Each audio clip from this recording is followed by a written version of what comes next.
A čo si tu ešte dnes robila, okrem toho, že si jazdila?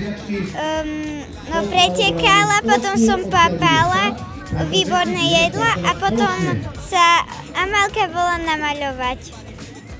Amalka, ako išlo maľovanie? Dobre, A trať sa ti páčila? dobre.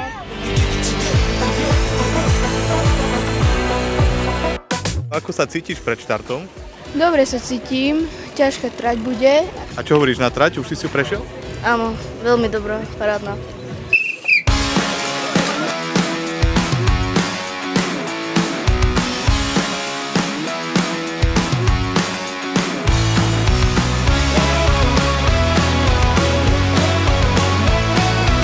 Aká bola trať? Dobrá. No ešte som nepretekal, bo ja som najstaršia kategória a my ešte pôjdeme iba. Sme tu prvýkrát a veľmi sme milo prekvapení.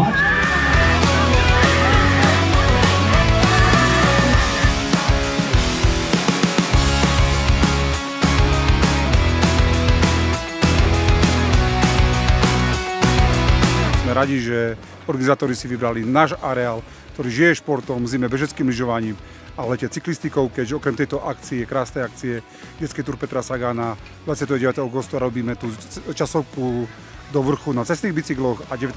októbra slovenský pohár cyklokrose.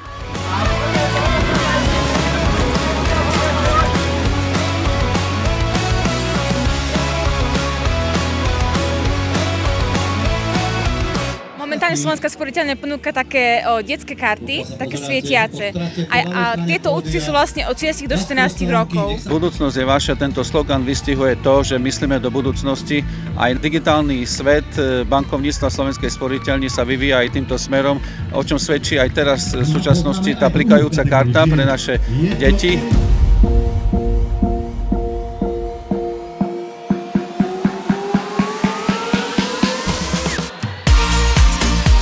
Je to môj obľúbený pretek. Je to aj zábava a aj tu môžem pretekať. Čo si tu ešte dneska robil? Hral som futbal.